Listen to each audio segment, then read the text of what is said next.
One iced coffee? 99 cents, please. For real? No way.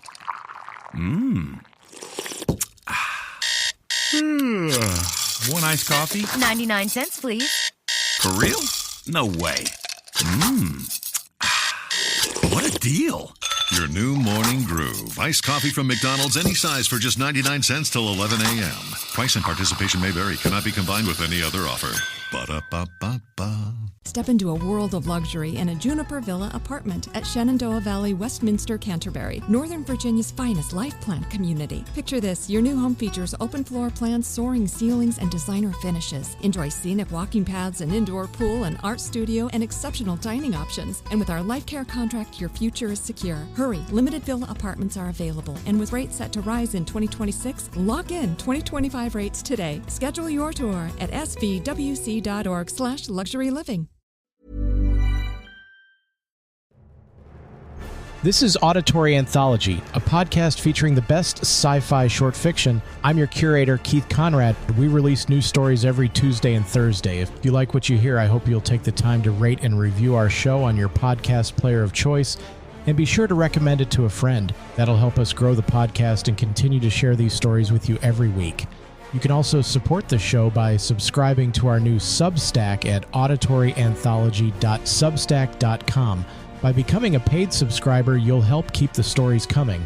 You'll also get every episode completely commercial-free, and you can vote on which story we'll feature in upcoming episodes. If you have a story you'd like to contribute to the series, you can visit submissions.soundconceptmedia.com or just follow the link in the show notes. I've always been bothered by the line in the Andy Williams Christmas song, "It's the Most Wonderful Time of the Year," when he says there'll be scary ghost stories. I always wondered who told scary ghost stories for Christmas. So naturally, with Christmas falling on a Thursday, I decided it was a good idea to share a scary ghost story. Here is The Signalman by Charles Dickens, certainly a writer people associate with Christmas.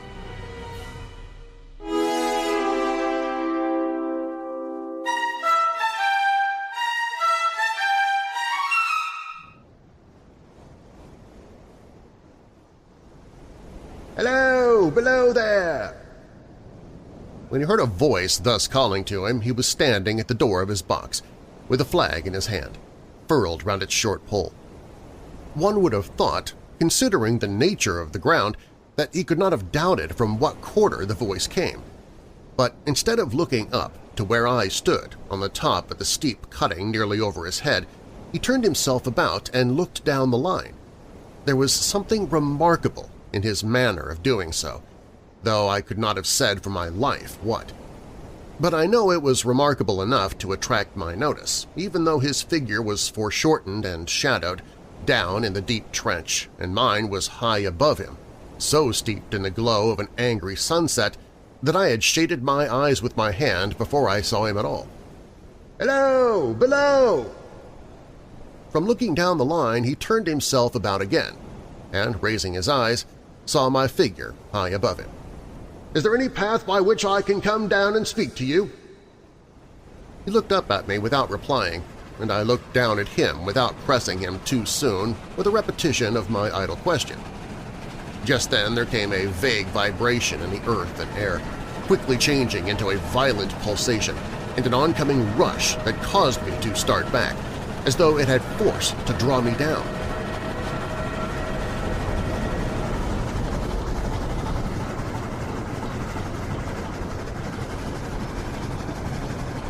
When such vapor as rose to my height from this rapid train had passed me and was skimming away over the landscape, I looked down again and saw him refurling the flag he had shown while the train went by. I repeated my inquiry. After a pause, during which he seemed to regard me with fixed attention, he motioned with his rolled-up flag towards a point on my level, some 200 or 300 yards distant. I called down to him, "All right," and made for that point. There, by dint of looking closely about me, I found a rough, zigzag descending path notched out, which I followed.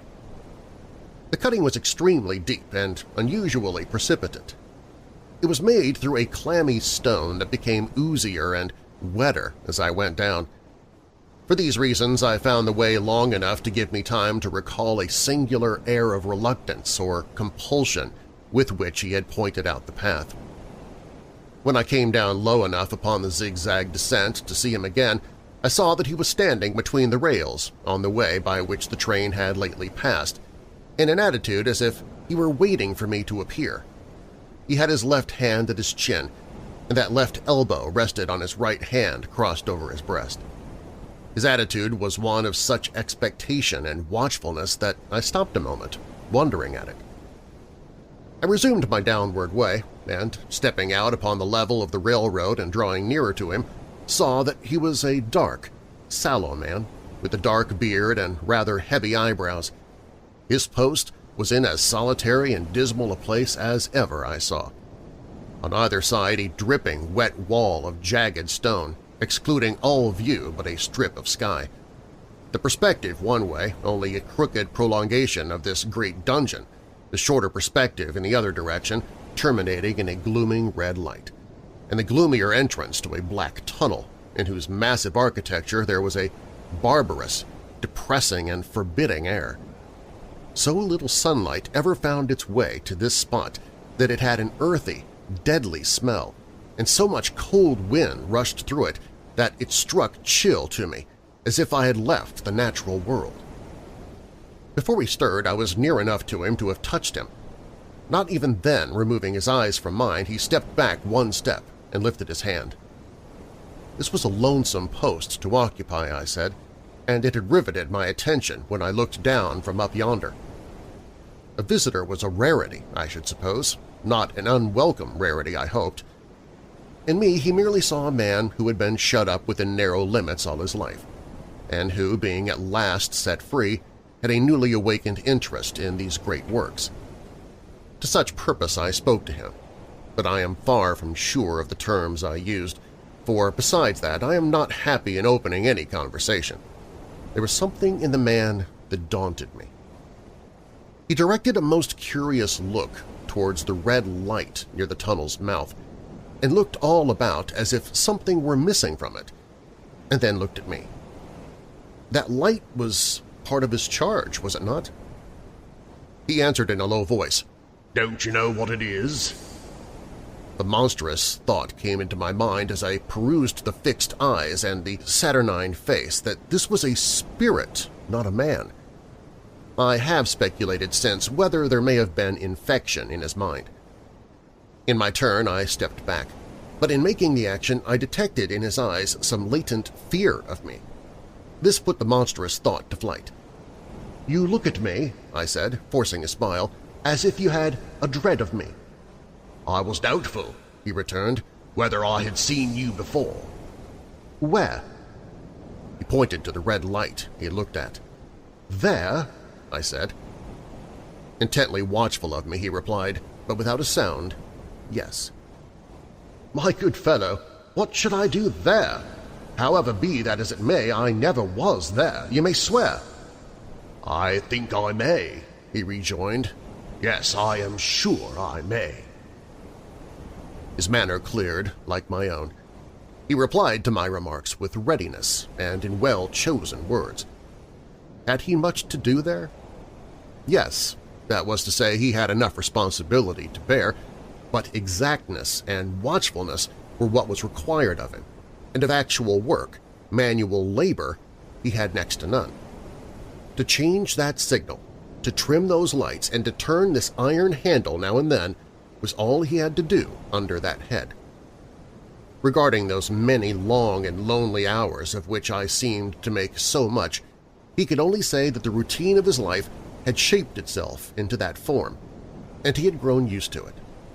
He had taught himself a language down here, if only to know it by sight and to have formed his own crude ideas of its pronunciation could be called learning it. He had also worked at fractions and decimals, and tried a little algebra, but he was, and had been as a boy, a poor hand at figures.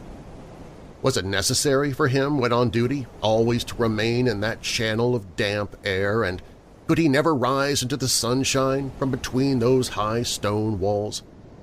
Why, that depended upon times and circumstances. Under some conditions there would be less upon the line than under others, and the same held good as to certain hours of the day and night. In bright weather he did choose occasions for getting a little above those lower shadows, but being at all times liable to be called by his electric bell, and at such times listening for it with redoubled anxiety, the relief was less than I would suppose. He took me into his box, where there was a fire, a desk for an official book in which he had to make certain entries, a telegraphic instrument with its dial face and needles, and the little bell of which he had spoken. On my trusting that he would excuse the remark that he had been well educated and, I hoped I might say without offense, perhaps educated above that station, he observed that instances of slight incongruity in such wise would rarely be found wanting among large bodies of men, that he had heard it was so in workhouses, in the police force, even in that last desperate resource, the Army, and that he knew it was so, more or less, in any great railway staff.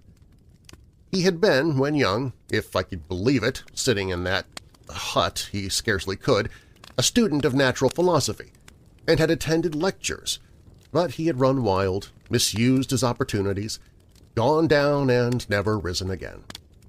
He had no complaint to offer about that. He had made his bed, and he lay upon it. It was far too late to make another. All that I've here condensed he said in a quiet manner, with his grave, dark regards divided between me and the fire. He threw in the word "sir" from time to time, and especially when he referred to his youth, as though to request me to understand that he claimed to be nothing but what I found him.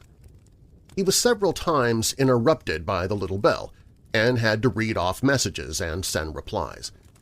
Once he had to stand without the door and display a flag as a train passed, and make some verbal communications to the driver. In the discharge of his duties, I observed him to be remarkably exact and vigilant, breaking off his discourse at a syllable and remaining silent until what he had to do was done. In a word, I should have set this man down as one of the safest of men to be employed in that capacity, but for the circumstances that while he was speaking to me he twice broke off with a fallen color, turned his face towards the little bell when it did not ring, opened the door of the hut, which was kept shut to exclude the unhealthy damp, and looked out towards the red light near the mouth of the tunnel. On both of those occasions he came back to the fire with the inexplicable air upon him which I had remarked, without being able to define when we were so far asunder. Said I, when I rose to leave him, "You almost make me think that I have met with a contented man." I'm afraid I must acknowledge that I said it to lead him on. "I believe I used to be so," he rejoined, in the low voice in which he had first spoken, "but I am troubled, sir. I am troubled." He would have recalled the words if he could. He had said them, however, and I took them up quickly. "With what? What is your trouble?" "It is very difficult to impart, sir. It is very, very difficult to speak of. If ever you make me another visit, I will try to tell you. But I expressly intend to make you another visit. Say, when shall it be?"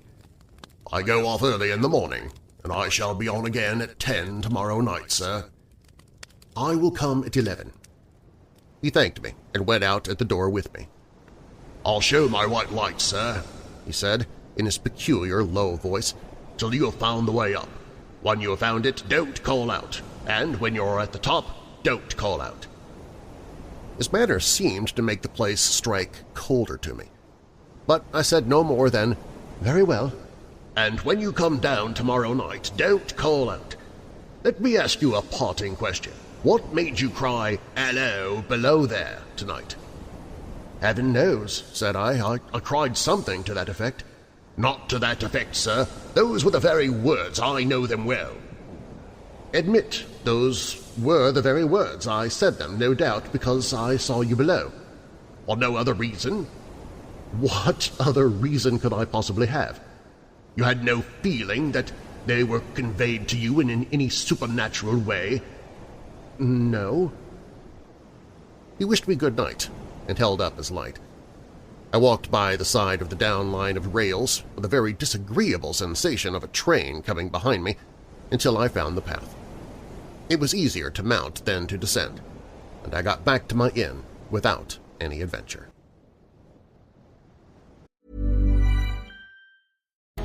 Military families are stronger together. That's why American Military University offers special rates and grants the whole family can take advantage of. Whether it's our preferred military rate or veteran grant, we make education accessible for active duty service members, veterans, and their families. No current enrollment needed. If you have a family member in the military, you're eligible. American Military University. Education for every military family.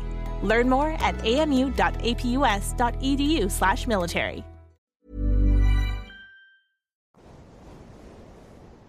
Punctual to my appointment, I placed my foot on the first notch of the zigzag next night as the distant clocks were striking 11. He was waiting for me at the bottom with his white light on. "I have not called out," I said when we came close together. "May I speak now?" "By all means, sir." "Good night, then, and here's my hand." "Good night, sir, and here's mine." With that, we walked side by side to his box, entered it, closed the door, and sat down by the fire. "I've made up my mind, sir," he began, bending forward as soon as we were seated, and speaking in a tone but a little above a whisper, "that you shall not have to ask me twice what troubles me. I took you for someone else yesterday evening. That troubles me." "That mistake?" "No, that someone else." "Who is it?" "I don't know." "Like me?" "I don't know. I never saw the face. The left arm is across the face and the right arm is waved, violently waved. This way." Followed his action with my eyes, and it was the action of an arm, gesticulating with the utmost passion and vehemence. "For God's sake, clear the way!" "One moonlight night," said the man, "I was sitting here when I heard a voice cry, 'Hello, below there!' I started up, looked from that door and saw this someone else standing by the red light near the tunnel, waving as I just now showed you. The voice seemed hoarse with shouting, and it cried, 'Look out! Look out!' And then again, 'Hello, below there! Look out!' I caught up my lamp, turned it on red, and ran towards the figure, calling, 'What's wrong? What has happened? Where?' It stood just outside the blackness of the tunnel. I advanced so close upon it that I wondered at its keeping the sleeve across its eyes. I ran right up to it and had my hand stretched out to pull the sleeve away when it was gone." "Into the tunnel?" said I. "No, I ran on into the tunnel 500 yards. I stopped and held my lamp above my head.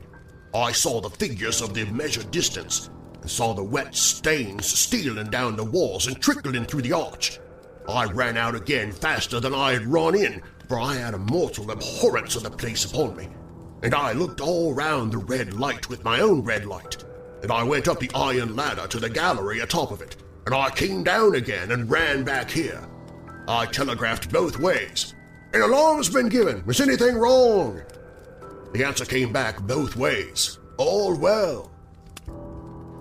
Resisting the slow touch of a frozen finger tracing out my spine, I showed him how that this figure must be a description of his sense of sight, and how that figures, originating in disease of the delicate nerves that minister to the functions of the eye, were known to have often troubled patients, some of whom have been conscious of the nature of their affliction, and had even proved it by experiments upon themselves. "As to an imaginary cry," said I, "do but listen for a moment to the wind in this unnatural valley while we speak so low, and to the wild hop it makes of the telegraph wires." "That was all very well," he returned, after we had sat listening for a while, "and he ought to know something of the wind and the wires, he who so often passed long winter nights here, alone and watching."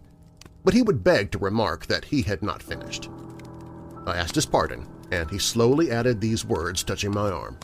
"Within 6 hours after the appearance, the memorable accident on this line happened, and within 10 hours the dead and wounded were brought along through the tunnel over the spot where the figure had stood." A disagreeable shudder crept over me, but I did my best against it.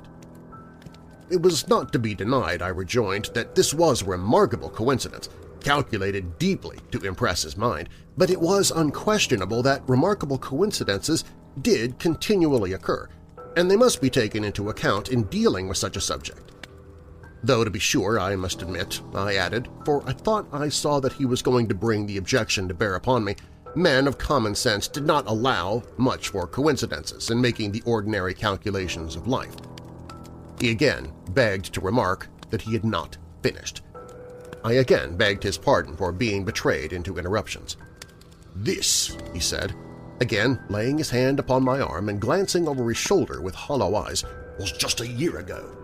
6 or 7 months passed, and I had recovered from the surprise and shock when one morning, as the day was breaking, I, standing at that door, looked towards the red light and saw the spectre again."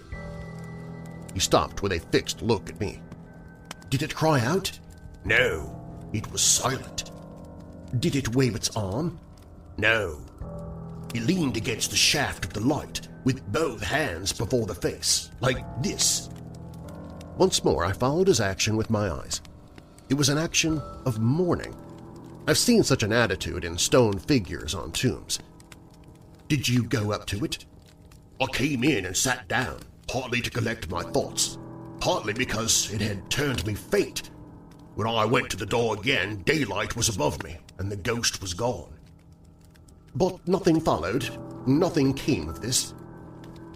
He touched me on the arm with his forefinger twice or thrice, giving a ghastly nod each time. "That very day, as a train came out of the tunnel, I noticed, at a carriage window on my side, what looked like a confusion of hands and heads, and something waved. I saw it just in time to signal the driver, 'Stop!' He shut off and put his brake on, but the train drifted past here 150 yards or more. I ran after it, and as I went along, heard terrible screams and cries. A beautiful young lady had died instantaneously in one of the compartments and was brought in here and laid down on this floor between us." Involuntarily, I pushed my chair back as I looked from the boards at which he pointed to himself. "True, sir, true. Precisely as it happened, so I tell you." I could think of nothing to say, to any purpose, and my mouth was very dry. The wind and the wires took up the story with a long, lamenting wail. He resumed. "Now, sir, mark this, and judge how my mind is troubled. The spectre came back a week ago. Ever since it's been there, now and again by fits and starts." "At the light?" "At the danger light." "What does it seem to do?" He repeated, if possible, with increased passion and vehemence, that former gesticulation of, "For God's sake, clear the way!" Then he went on. "I have no peace or rest for it. It calls to me, for many minutes together in an agonized manner, 'Below there! Look out! Look out! It stands waving to me! It rings my little bell!'" I caught at that. "Did it ring your bell yesterday evening when I was here, and you went to the door?" "Twice." "Why, see," said I, "how your imagination misleads you. My eyes were on the bell, and my ears were open to the bell, and if I am a living man, it did not ring at those times, nor at any other time, except when it was rung in the natural course of physical things by the station communicating with you." He shook his head. "I've never made a mistake as to that yet, sir. I've never confused the spectre's ring with the man's. The ghost's ring is a strange vibration in the bell that it derives from nothing else, and I have not asserted that the bell stirs to the eye. I don't wonder that you failed to hear it, but I heard it." "And did the spectre seem to be there when you looked out?" "It was there." "Both times?" He repeated firmly, "Both times." "Will you come to the door with me and look for it now?" He bit his under lip as though he were somewhat unwilling, but arose. I opened the door and stood on the step while he stood in the doorway. There was the danger light. There was the dismal mouth of the tunnel. There were the high, wet stone walls of the cutting. There were the stars above them. "Do you see it?" I asked him, taking particular note of his face. His eyes were prominent and strained, but not very much more so, perhaps, than my own had been when I had directed them earnestly towards the same spot. "No," he answered, "it is not there." "Agreed," said I. We went in again, shut the door, and resumed our seats. I was thinking how best to improve this advantage, if it might be called one, when he took up the conversation in such a matter-of-course way, so assuming that there could be no serious question of fact between us, that I felt myself placed in the weakest of positions. "By this time you will fully understand, sir," he said, "that what troubles me so dreadfully is the question, what does the spectre mean?" I was not sure, I told him, that I did fully understand. "What is its warning against?" he said, ruminating with his eyes on the fire, and only by times turning them on me. "What is the danger? Where is the danger? There is danger overhanging, somewhere on the line. Some dreadful calamity will happen. It is not to be doubted this third time, after what has gone before. But surely this is a cruel haunting of me. What can I do?" He pulled out his handkerchief and wiped the drops from his heated forehead. "If I telegraphed danger on either side of me or on both, I could give no reason for it," he went on, wiping the palms of his hands. "I should get into trouble and do no good. They would think I was mad. This is the way it would work. Message, danger, take care. The answer, what danger? Where? Message, don't know, but for God's sake, take care. They would displace me. What else could they do?" His pain of mind was most pitiable to see. It was the mental torture of a conscientious man, oppressed beyond endurance by an unintelligible responsibility involving life. "When it first stood under the danger light," he went on, putting his dark hair back from his head and drawing his hands outward, across and across his temples in an extremity of feverish distress, "why not tell me where that accident was to happen, if it must happen? Why not tell me how it could be averted, if it could have been averted? When, on its second coming, it hit its face, why not tell me instead she is going to die? Let them keep her at home. If it came on those two occasions only to show me that its warnings were true, and so to prepare me for the third, why not warn me plainly now? And I, Lord help me, a mere poor signalman on this solitary station. Why not go to somebody with credit to be believed and power to act?" Step into a world of luxury in a Juniper Villa apartment at Shenandoah Valley, Westminster, Canterbury, Northern Virginia's finest life plant community. Picture this, your new home features open floor plans, soaring ceilings, and designer finishes. Enjoy scenic walking paths, an indoor pool, an art studio, and exceptional dining options. And with our Life Care contract, your future is secure. Hurry, limited villa apartments are available, and with rates set to rise in 2026, lock in 2025 rates today. Schedule your tour at svwc.org/luxuryliving. Verbo last-minute deals make chasing fresh mountain powder incredibly easy. With thousands of homes close to the slopes, you can easily get Epic Pow, Freshies, First Tracks, and more. No need for months of planning. In fact, you can't even plan Pow. Pow is on its own schedule. Thankfully, somewhere in the world, it's always snowing. All you have to do is use the last-minute filter on the app to book a last-minute deal on a slopeside private rental home. Book now at Verbo.com. When I saw him in this state, I saw that for the poor man's sake, as well as for the public safety, what I had to do for the time was to compose his mind. Therefore, setting aside all question of reality or unreality between us, I represented to him that whoever thoroughly discharged his duty must do well, and that at least it was his comfort that he understood his duty, though he did not understand those confounding appearances. In this effort I succeeded far better than in the attempt to reason him out of his conviction. He became calm. The occupations incidental to his post as the night advanced began to make larger demands on his attention, and I left him at 2 in the morning. I'd offered to stay through the night, but he would not hear of it. That I more than once looked back at the red light as I ascended the pathway, that I did not like the red light, and that I should have slept but poorly if my bed had been under it, I see no reason to conceal. Nor did I like the 2 sequences of the accident and the dead girl. I see no reason to conceal that either. But what ran most in my thoughts was the consideration, how ought I to act, having become the recipient of this disclosure? I had proved the man to be intelligent, vigilant, painstaking, and exact.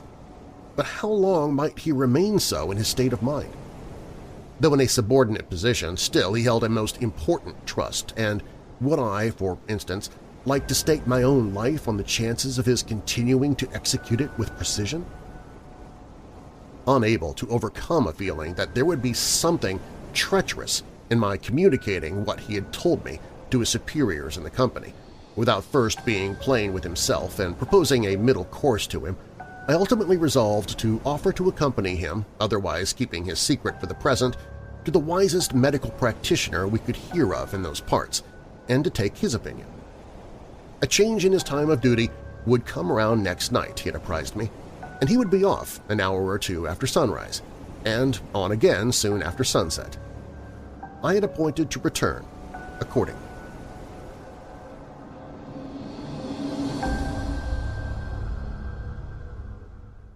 Next evening was a lovely evening, and I walked out early to enjoy it. The sun was not yet quite down when I traversed the field path near the top of the deep cutting. I would extend my walk for an hour, I said to myself, half an hour on and half an hour back, and it would then be time to go to my signalman's box. Before pursuing my stroll, I stepped to the brink and mechanically looked down from the point from which I had first seen him.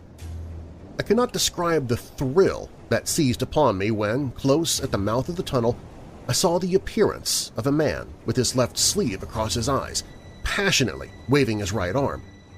The nameless horror that oppressed me passed in a moment, for in a moment I saw that this appearance of a man was a man indeed, and that there was a little group of other men standing in a short distance, to whom he seemed to be rehearsing the gesture he made. The danger light was not yet lighted. Against its shaft a little low hut, entirely new to me, had been made of some wooden supports and tarpaulin. It looked no bigger than a bed.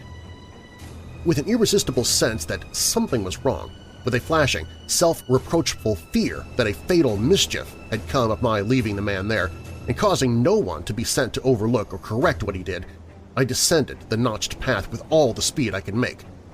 "What is the matter?" I asked the men. "Signalman killed this morning, sir." "Not the man belonging to that box?" "Yes, sir." "Not the man I know." "You'll recognize him, sir, if you knew him," said the man who spoke for the others, solemnly uncovering his own head and raising an end of the tarpaulin. "For his face is quite composed." How did this happen? How did this happen?" I asked, turning from one to another as the hut closed in again. "He was cut down by an engine, sir. No man in England knew his work better, but somehow he was not clear of the outer rail. He was just at broad day. He had struck the light and had the lamp in his hand. As the engine came out of the tunnel, his back was towards her, and she cut him down. That man drove her and was showing how it happened. Show the gentleman, Tom." The man, who wore a rough, dark dress, stepped back to his former place at the mouth of the tunnel. "Coming round the curve in the tunnel, sir," he said. "I saw him at the end, like as if I saw him down a perspective glass. There was no time to check speed, and I knew him to be very careful, as he didn't seem to take heed of the whistle.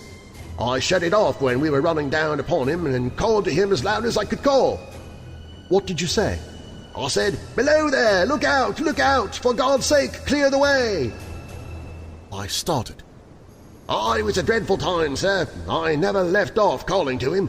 I put his arm before my eyes not to see, and I waved this arm to the last, but he was no use. Without prolonging the narrative to dwell on any one of its curious circumstances more than on any other, I may, in closing it, point out the coincidence that the warning of the engine driver included not only the words which the unfortunate signalman had repeated to me as haunting him, but also the words which I, myself, not he, had attached, and that only in my own mind, to the gesticulation he had imitated.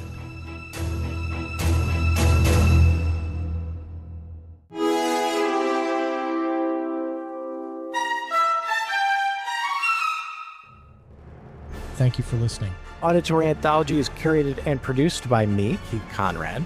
Your narrator is Darren Marlar. Be sure to check out Darren's award-winning paranormal podcast, Weird Darkness, available at WeirdDarkness.com and your podcast app of choice. We hope you enjoyed hearing an actual scary ghost story on Christmas Day. Merry Christmas, and we'll be back with our normal science fiction content next time with Tales from the Blue Line and a story called Invader from Infinity by George Whittington.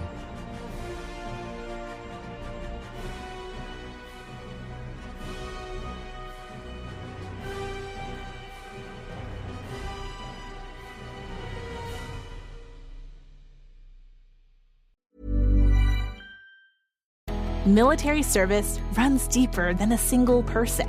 It's about family. At American Public University, we recognize that connection. Our preferred military rate, which extends to parents, spouses, legal partners, siblings, and dependents, is just $250 per credit hour for undergraduate and master's level tuition. American Public University. Education that celebrates military families. Learn more at apu.apus.edu/military.